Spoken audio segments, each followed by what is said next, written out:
All right, so we've covered a lot of useful tips and tricks for doing aromatic substitution reactions. However, I briefly wanted to do a little bit of synthesis practice. So in the last few videos, we've basically looked at these reactions right here. These are all the electrophilic aromatic substitution reactions that involve the nucleophile reacting with some sort of very strong electrophile. In this case, the nucleophile is going to be an aromatic ring. We also saw ways of converting those products into new functional groups. So for example, we can convert a nitro group into an amine by reacting it with iron or zinc and hydrochloric acid. Or we can look at converting a methyl group into an electron withdrawn group by reacting it with N-bromosuccinimide in excess. And we also saw how to convert a methyl group to a carboxylic acid using potassium permanganate. And then last but not least, we saw this Clemmensen reduction where we can convert an aryl ketone to an alkyl ketone using a zinc amalgam and hydrochloric acid. The reason that the reactions down here are so useful is kind of highlighted in this portion right here. What's useful about these is you can change what was a meta-director into an ortho-para-director, or you can change an ortho-para-director into a meta-director. So this can be pretty useful when planning out your syntheses. It's important to keep these in mind that once you have an activator on there, there are some activators that can be converted to deactivators and vice versa. So before we get going, there's a few tips I wanted to go over. The first tip is number one. Number one says that you cannot nitrate aromatic rings containing amino groups. If you do this, you just get this polymerized goo. It turns into tar. It just doesn't work. It'll oxidize that amino group and cause a lot of problems. So you can't do that. The next one I wanted to reiterate was we can't do a friedel-crafts reaction with a strongly deactivated aromatic ring. So in this example, we've got a nitro group. That's a really strong electron withdrawing group. That prevents this reaction from occurring, at least a friedel-crafts reaction. It doesn't matter if it's alkylation or acylation. No friedel-crafts reaction will work if you have a strong electron withdrawing group. Because of that, I always advise students to avoid installing your strong electron withdrawing groups until the end of your syntheses. That way you're not immediately ruling out the possibility of doing a friedel-crafts reaction. So good general guidelines. All right, if you want, you can pause the video, take notes, but let's go ahead and jump into some practice. So for the first synthesis practice I wanted to look at was how do we make this target molecule starting from benzene? And my trick with any synthesis problem is to work backwards. So let's take a look at this. So if we work backwards, we could say, well, maybe in our last step we installed this group, or maybe we installed this group during our last step, or maybe we installed that group during our last step. So we've got essentially three different options. If we look at these three options, I've got them outlined here. So in this example right here, we're installing the nitro group. In this example right here, we're installing the bromine in our last step. And in this step right here, we're installing our ketone in the last step. So let's first determine the reagents that we need, and then we'll determine how feasible each of these situations is. So in option number one, we need to install the nitro group. If you remember, that requires sulfuric acid and nitric acid. All right, so let's determine if this is actually feasible.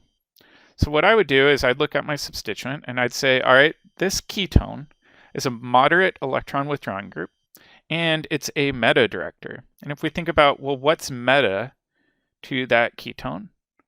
It would be those positions. And then over here, I'd say, well, this group right here is going to be an ortho-para-director, and the ortho positions would be right here and right here. In fact, let me change colors just so we've got more clear contrast. Orange and red aren't very good. Let's do green. And this will be ortho-para, which would favor right there, the ortho positions. And then the para position would be entirely blocked. So I'd look at this and I would say it works because this carbon right here is really the same as the other carbon due to symmetry, and that is exactly where we're getting our nitro group. So this is one potential option. I would definitely put this in the will work column. All right, but let's check the other ones. In option 2, our goal is to install this bromine. Okay, so if we do that, we need Br2 and iron tribromide. And let's double check everything again. So this would be a meta director. Meta right here is available. This meta is blocked. And then on the other side, I've got this nitro group, which is also a meta director. And if we ask ourselves, well, what's meta to that nitro group? We would have it right there, and then it would be blocked right there. All right, so it looks to me like this carbon right here would be the reactive carbon. However, that's really what that's not what we're getting in our final product, so I would say this will not work. All right, but it's okay. I like to still plan all of my potential options. And then let's check option 3. Option 3, we're installing this ketone. All right, so this looks like a friedel-crafts acylation reaction. And we need aluminum trichloride. So that would be the correct reagents. Now let's check a few different things. Over here, I've got my meta director, which is right there and right there. And then over here, I've got my bromine, which is an ortho para director. We've got an ortho position here. Ortho's blocked on that side and para's over here. So we could make a claim that, hey, this is the most accessible site, and seems to me like that would probably be the position that would react. So would this work? Well, not quite, right? If you remember, back up in my tips, I said that we cannot do a friedel-crafts reaction on an aromatic ring containing nitro groups because those are strong electron withdrawing groups. So over here, I would say that this will not work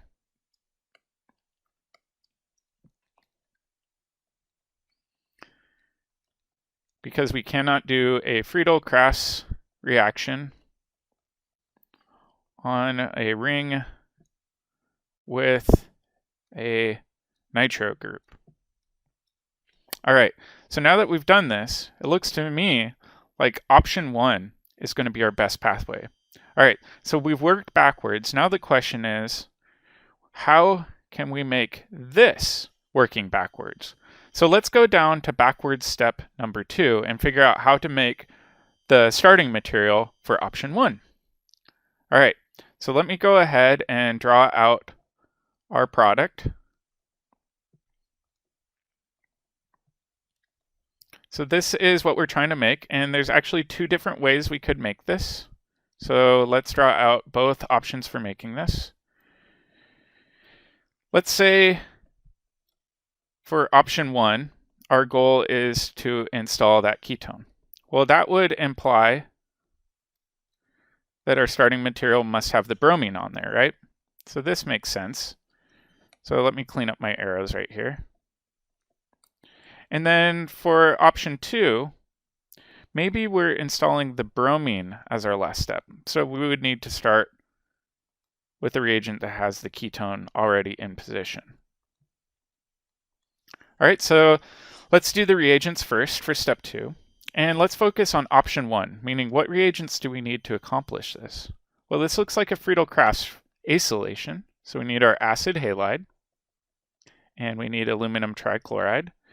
And if we look at this, this is going to be an ortho para director. Got ortho positions here. We've got para positions here.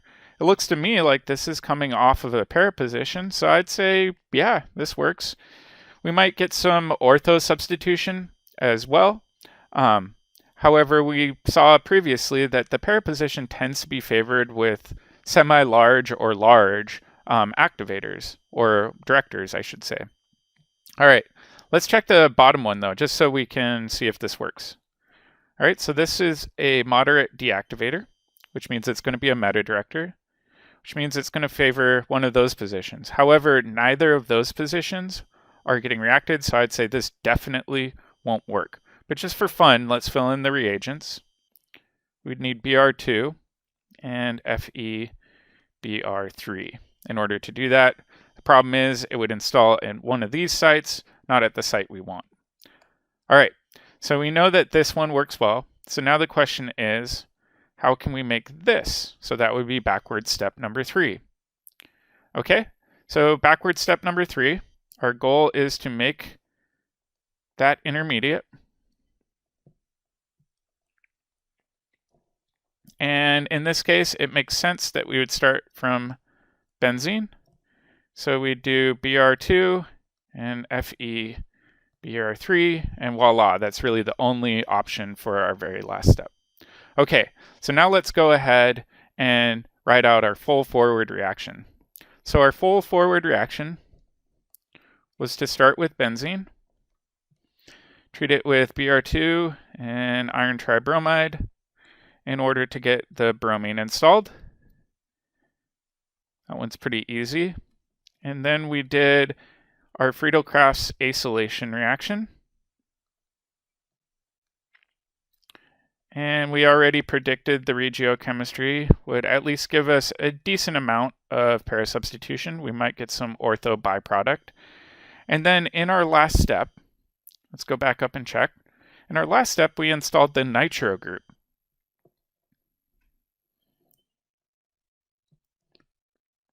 So we can write HNO3 and H2SO4.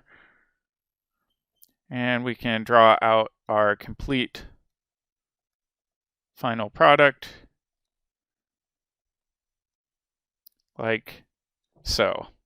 All right, so as you can see, this method of working backwards, like up here, gives you a lot of dead ends. In fact, we ran into 3 dead ends in our first 2 backward steps, but that's okay. Oftentimes when I do these, I use a lot of scratch paper, I use a whiteboard. It's okay to run into a dead end. The key is be persistent and keep on moving backwards. All right, so we're going to stop there for right now. I would encourage you to practice as many synthesis problems from your book as possible. It's a really good way of practicing this material and then reviewing older reactions as well.